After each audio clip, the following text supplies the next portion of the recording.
Shalom semuanya. Tahun 2021 adalah tahun integritas, the year of integrity. Menurut Westminster Dictionary of Theological Terms, integritas adalah istilah teologis untuk menunjukkan kemurnian dan kejujuran sebagaimana manusia diciptakan dalam rupa dan gambar Allah. Setelah manusia jatuh ke dalam dosa, maka gambar dan rupa Allah itu menjadi rusak. Pada saat kita menjadi orang percaya melalui proses pengudusan atau sanctification, gambar dan rupa Allah dikembalikan lagi, yaitu kita dijadikan serupa dengan gambar Yesus. Oleh karena itu, kita harus mau diproses oleh Allah. Panutan kita untuk menjadi orang yang berintegritas adalah Tuhan Yesus, sebab dialah the man of integrity. Dalam Matius 22 ayat 16 dituliskan bahwa sekalipun ahli Taurat dan orang Farisi berniat menjerat Tuhan Yesus, ternyata tanpa disadari mereka justru mengakui integritas Tuhan Yesus dengan berkata, "Guru, kami tahu Engkau adalah seorang yang jujur dan dengan jujur mengajar jalan Allah, dan Engkau tidak takut kepada siapapun juga, sebab Engkau tidak mencari muka." Kata seorang yang jujur dalam terjemahan New International Version menggunakan kata man of integrity atau orang yang berintegritas. Seorang yang jujur atau yang berintegritas itu artinya apa yang ada di dalam hatinya, di pikirannya, yang diucapkannya dan yang dilakukannya itu sama, selaras dengan pikiran Tuhan. Seorang yang berintegritas itu karena dia mengasihi dan takut akan Tuhan. Dan Tuhan memberikan berkat kepada orang yang berintegritas, seperti yang terdapat dalam Mazmur 25 ayat 12-14 yang berkata, "Siapakah orang yang takut akan Tuhan? Kepadanya Tuhan menunjukkan jalan yang harus dipilihnya. Orang itu sendiri akan menetap dalam kebahagiaan, dan anak cucunya akan mewarisi bumi. Tuhan bergaul karib dengan orang yang takut akan Dia, dan perjanjiannya diberitahukannya kepada mereka." Haleluya! Seorang yang berintegritas bukan seperti ahli-ahli Taurat dan orang Farisi. Dalam Matius 23 ayat 1 sampai dengan 36, Tuhan Yesus berkata bahwa ahli-ahli Taurat dan orang-orang Farisi telah menduduki kursi Musa. Sebab itu, turutilah dan lakukanlah segala sesuatu yang mereka ajarkan kepadamu.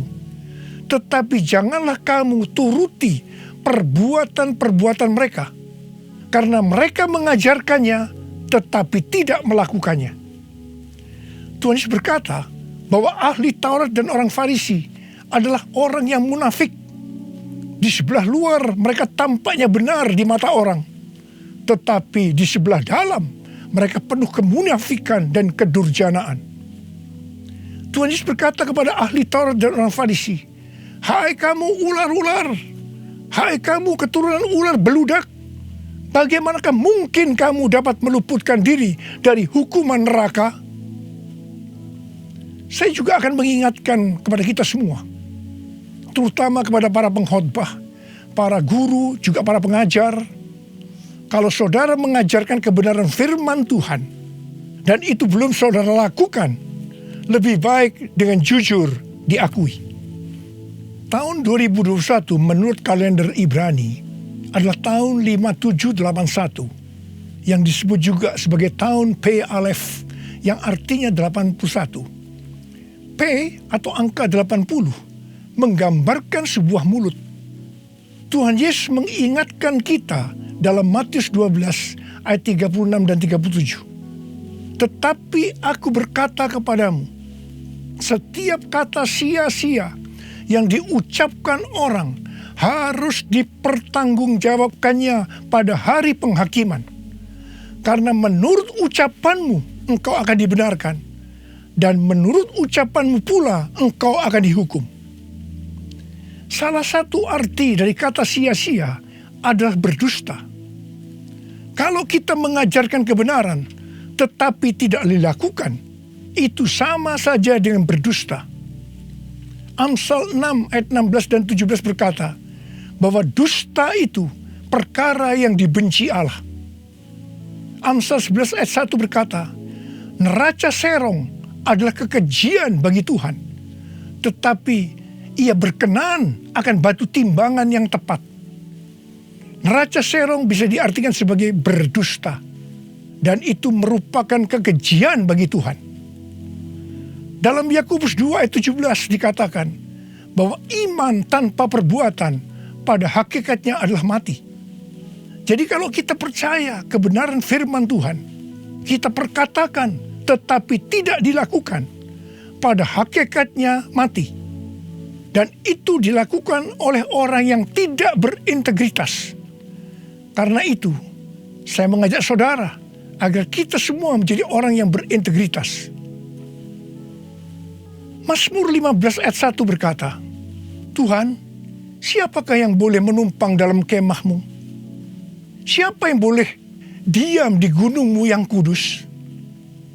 Salah satu syaratnya adalah seperti yang terdapat dalam Mazmur 15 ayat 4 bagian B, yang diperuntukkan bagi orang yang berpegang pada sumpah meskipun rugi.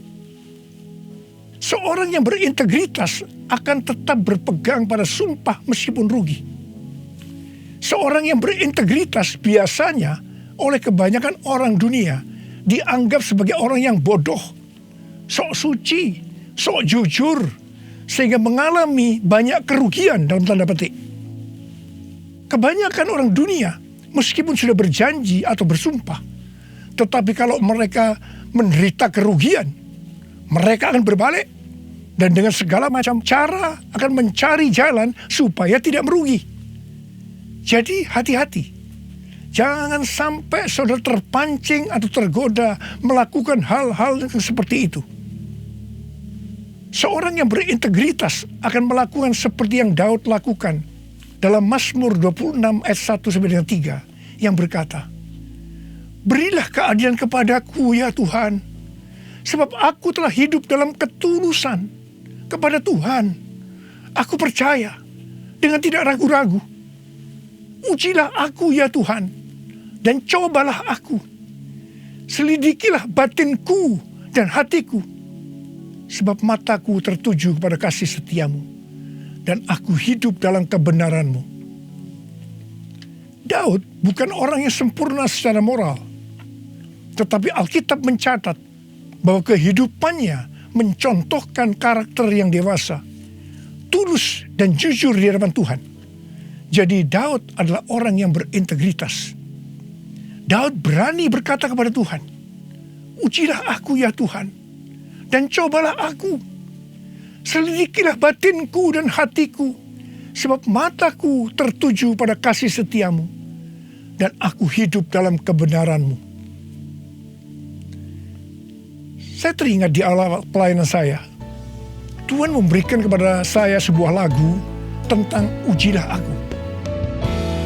Ujilah aku Tuhan,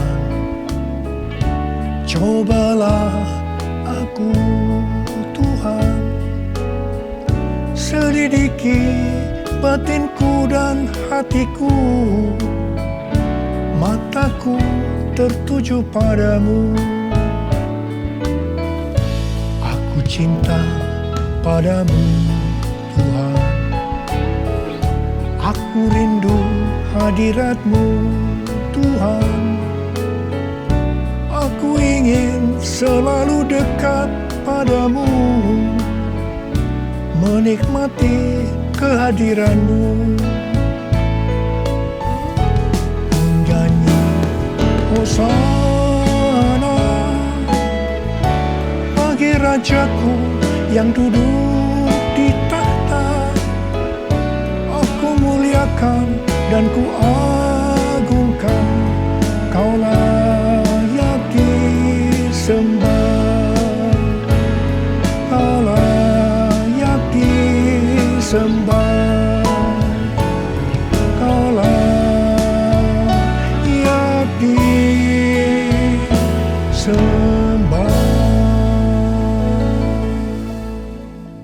Waktu saya mulai menyanyikan lagu ini dan CD-nya mulai beredar, saya menuai banyak kritik dari hamba-hamba Tuhan yang menjadi senior saya. Mereka berkata, kok berani-beraninya Niko menyanyi lagu seperti ini? Saya berkata, bukankah ini ada di Alkitab yang dinyanyikan oleh Daud? Tetapi mereka tetap tidak bisa menerimanya. Terus terang saya kaget. Saya tidak pernah berpikir bahwa beliau-beliau itu mempunyai pikiran yang seperti itu. Saya menyanyikan lagu ini dengan satu pengertian, bahwa saya siap diuji oleh Tuhan. Dan itu saya lakukan sejak awal pelayanan saya. Mungkin ada di antara saudara yang tidak berani menyanyikan lagu ini. Saya pernah mendengar orang yang berkata, itu kan Pak Niko yang berani. Kalau saya sih belum berani. Saya hanya akan mengingatkan kepada saudara bahwa Tuhan Yesus menghendaki agar kita hidup sebagai seorang yang berintegritas. Seorang yang hidupnya jujur dan tulus di hadapan Tuhan. Mari, saya mau ajak saudara untuk menyanyikan lagu ini bersama saya.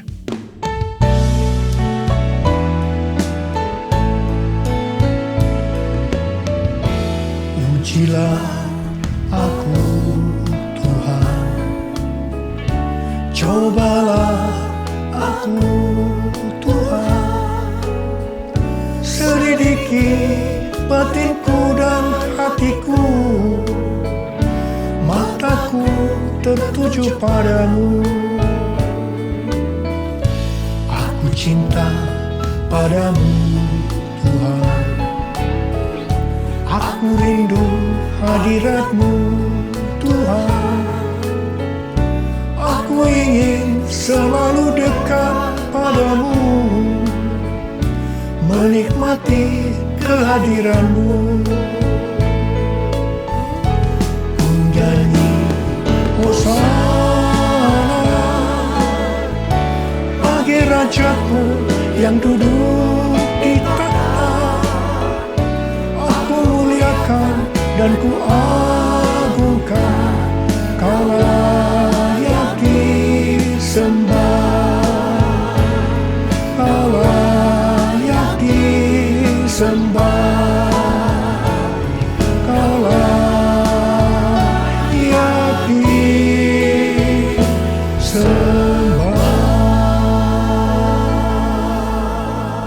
Seorang yang berintegritas adalah orang yang meyakini, memperkatakan dan melakukan iman Kristiani yang dia percayai. Sejak tahun 2018, melalui nubuatan C.D. Jacob, Tuhan menunjuk gereja kita sebagai messenger dari Pentakosta ketiga. Saya percaya kita ditunjuk oleh Tuhan menjadi messenger atau utusan Tuhan untuk Pentakosta ketiga karena kita adalah insan Pentakosta.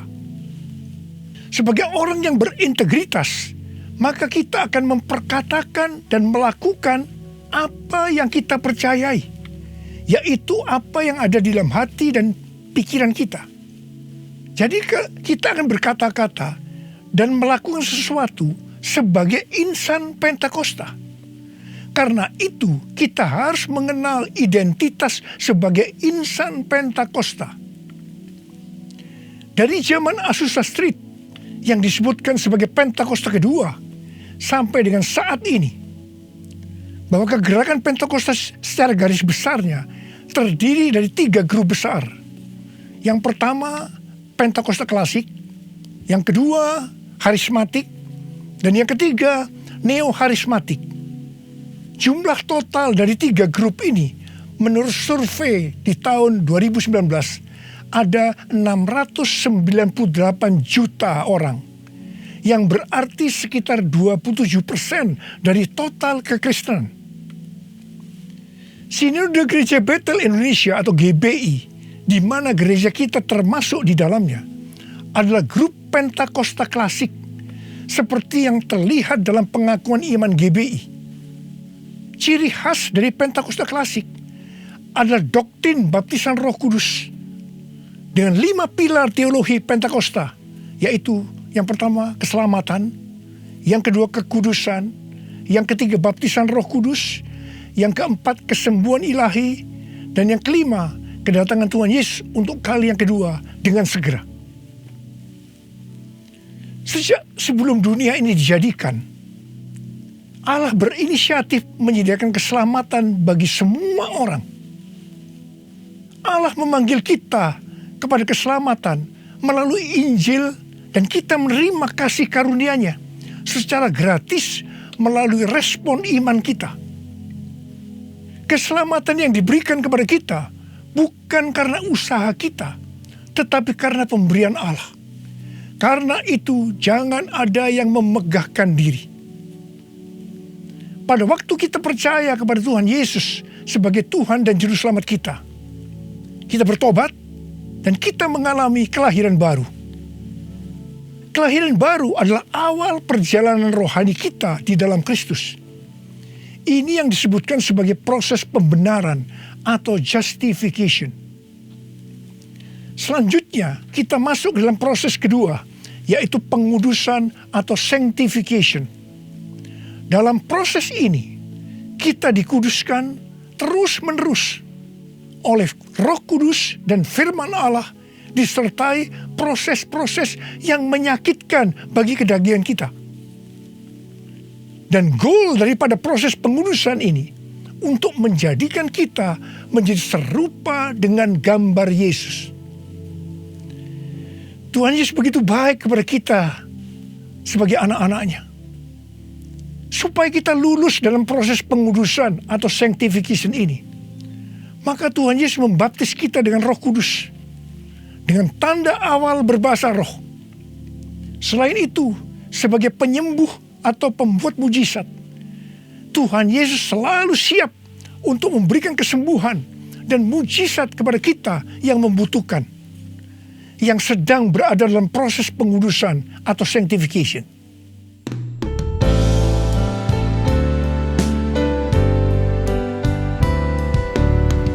Kaulah Tuhan penyembuhku, Kaulah Tuhan penyembuh.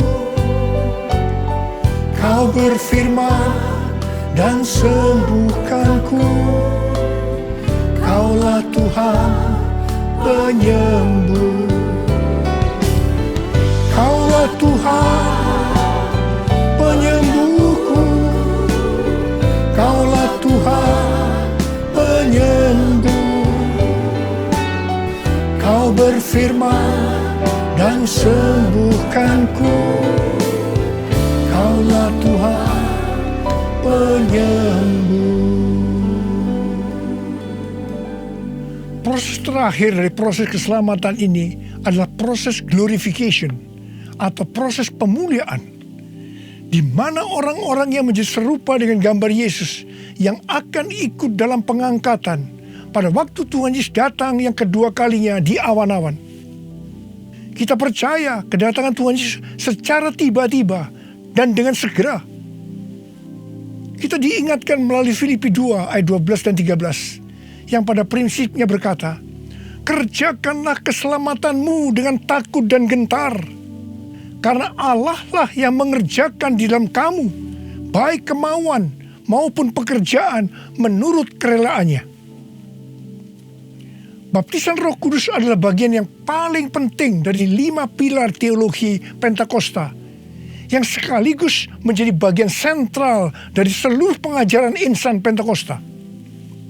Kita percaya bahwa setiap orang percaya yang telah disucikan hatinya dapat mengalami baptisan Roh Kudus dengan tanda awal berbahasa roh.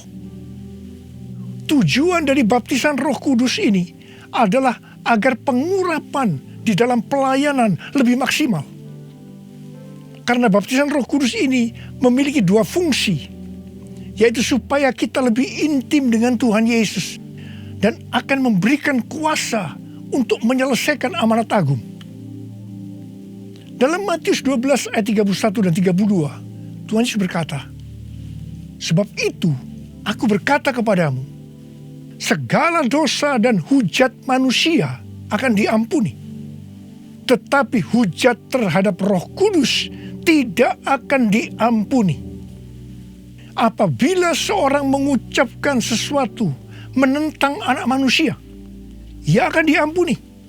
Tetapi jika ia menentang Roh Kudus, ia tidak akan diampuni. Di dunia ini tidak, dan di dunia yang akan datang pun tidak. Menentang dan menghujat Roh Kudus di sini juga bisa berarti menentang dan menghujat bahasa roh. Jadi kalau ada yang tidak percaya dengan bahasa roh, jangan menghujat, jangan menentang. Lebih baik banyak berdoa.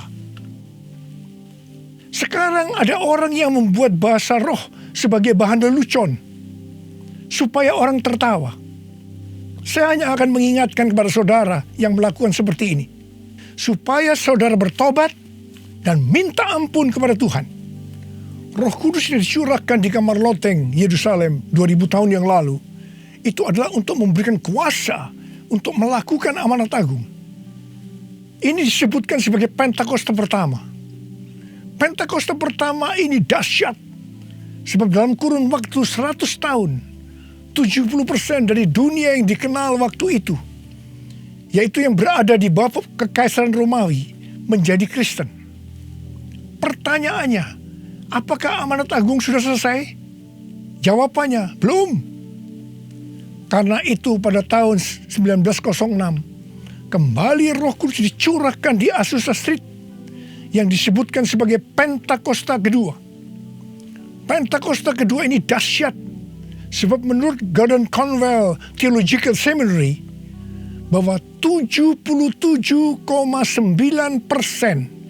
dari kekristenan yang ada pada saat ini dimulai dari awal abad 20, yang berarti ini dimulai dari peristiwa pencurahan Roh Kudus di Azusa Street atau Pentakosta kedua.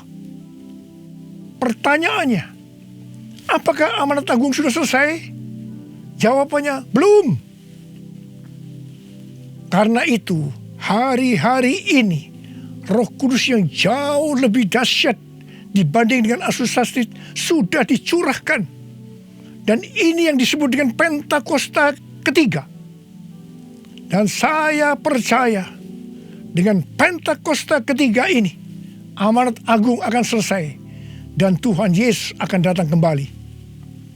Mari, saudara yang rindu dipakai oleh Tuhan untuk menyelesaikan amanat agung, kita sama-sama berkata kepada Tuhan, curahkan Roh Kudus-Mu ya Tuhan, api Pentakosta ketiga, supaya kami menyelesaikan amanat agung Tuhan Yesus. Maranatha, datanglah segera ya Tuhan. Mari, saudara yang rindu dipakai oleh Tuhan untuk menyelesaikan amanat agung, kita sama-sama berkata kepada Tuhan, curahkan Roh Kudus-Mu ya Tuhan, api Pentakosta ketiga, supaya kami menyelesaikan amanat agung Tuhan Yesus. Maranatha, datanglah segera ya Tuhan Yesus. Curahkanlah kuasa-Mu Tuhan, mujizat terjadi di tempat ini. Curahkanlah kuasa-Mu Tuhan, mujizat terjadi sekarang ini. Biarlah ini menjadi doa kita, saudara. Kita nyanyikan sama-sama. Curahkanlah kuasa-Mu Tuhan, mujizat terjadi di tempat ini. Curahkanlah kuasa-Mu Tuhan, mujizat terjadi sekarang ini. Uriala makana bayara la bayara la bala bala bala bala bala bala bala bala bala.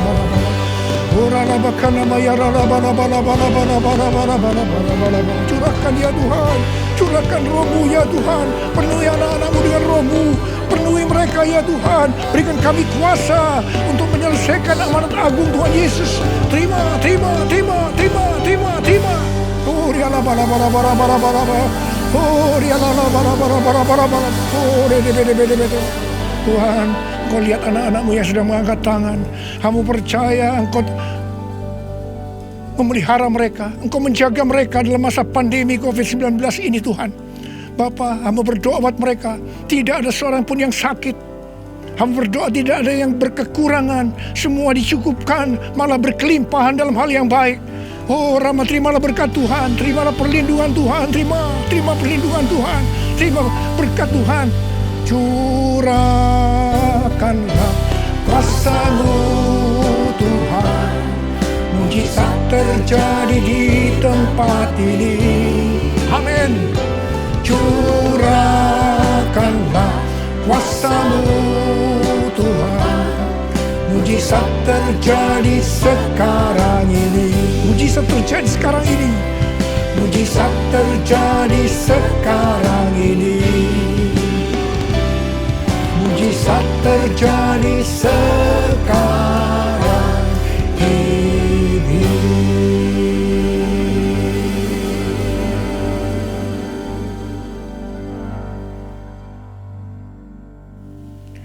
Mari saudara-saudara, kita akan masuk dalam perjamuan kudus. Kita akan mengingat ayat ini. Sebab setiap kali kamu makan roti ini dan minum cawan ini, kamu memberitakan kematian Tuhan sampai Ia datang. Perjamuan kudus ini adalah perjamuan Tuhan Yesus sendiri. Setiap kali kita masuk dalam perjamuan kudus, Tuhan Yesus selalu berkata, biarlah ini menjadi peringatan akan daku. Karena itu mari, arahkan hati kita kepada kebaikan Tuhan. Kita akan mengingat kebaikan Tuhan. Mari kita tundukkan kepala. Bapa, siapakah kami ini sebelum kami mengenal Engkau? Kami semua orang berdosa. Upah dosa adalah maut, mati. Tapi Engkau tidak berdosa, telah dijadikan dosa oleh karena kami. Engkau harus turun dari surga mulia, menjelma menjadi manusia, untuk mati menggantikan kita semua. Dengan penderitaan yang luar biasa. Betapa baiknya Engkau Tuhan, betapa baiknya Engkau Tuhan. Kau jadikan kami sebagai anak-anak-Mu. Kau tuntun, Kau berkati, Kau sembuhkan kami. Engkau tegur juga kalau kami salah. Itu Engkau ya Abah. Itu Engkau ya Abah. Saudara, Tuhan akan memberkati saudara melalui perjamuan kudus ini. Tapi Tuhan berkata kepada kita, agar kita makan dan minum dengan cara yang benar. Oleh karena itu masing-masing berdoa. Introspeksi, lihat keadaan diri masing-masing. Jangan menyimpan dosa. Kalau ada dosa yang Tuhan ingatkan saat ini, langsung minta ampun. Katakan, ampuni saya Tuhan, ampuni saya, akui di hadapan Tuhan. Jangan sembunyikan dosa itu, supaya Engkau diberkati Tuhan. Kau melihat anak-anak-Mu sedang berdoa minta ampun Tuhan. Ampuni anak-anak-Mu, ampuni kami semua ya Tuhan, ampuni. Sekarang ya Tuhan, kami akan masuk dalam perjamuan kudus ini dengan hati yang penuh ucapan syukur. Dalam nama Yesus kami berdoa. Amin. Sekarang saudara, mari kita angkat roti di tangan kanan saudara tinggi-tinggi. Sebab apa yang telah kuteruskan kepadamu telah aku terima dari Tuhan. Yaitu bahwa Tuhan Yesus pada malam waktu Ia diserahkan mengambil roti. Dan sesudah itu Ia mengucap syukur atasnya. Ia memecah-mecahkannya dan berkata, inilah tubuhku yang diserahkan bagi kamu. Perbuatlah ini menjadi peringatan akan aku. Sudah dikasih Tuhan, bukankah roti yang kita pecah-pecahkan ini adalah persekutuan kita dengan tubuh Kristus? Mari kita makan dalam nama Yesus.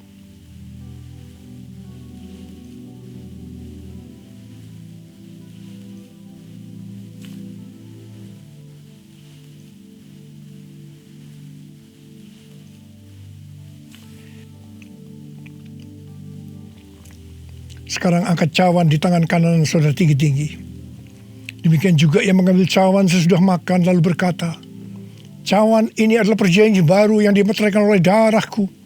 Perbuatlah ini setiap kali kamu meminumnya menjadi peringatan akan aku. Sudah dikasih Tuhan, bukankah cawan pengucapan syukur yang atasnya kita ucapkan syukur adalah persekutuan kita dengan darah Yesus?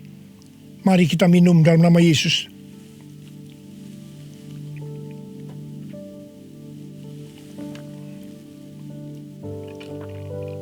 Sekarang ucapkan syukur dan terima kasih dengan suara. Jangan diam. Oh ya Tuhan, terima kasih. Terima kasih ya Tuhan. Terima kasih.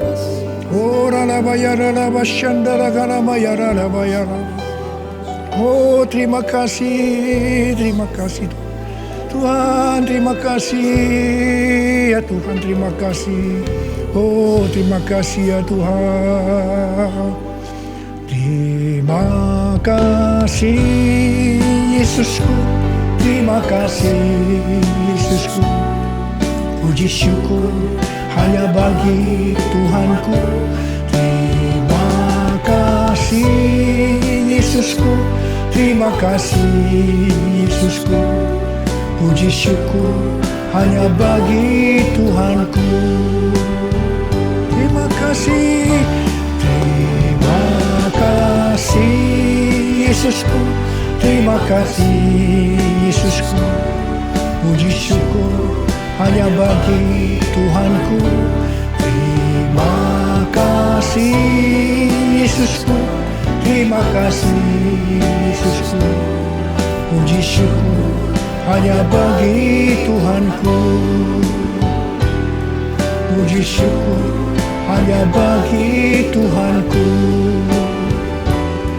Puji syukur hanya bagi Tuhanku.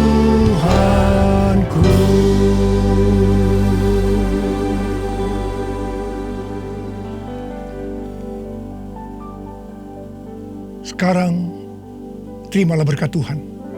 Kasih karunia yang berlimpah-limpah daripada Allah Bapa dalam Anak yang tunggal Yesus Kristus.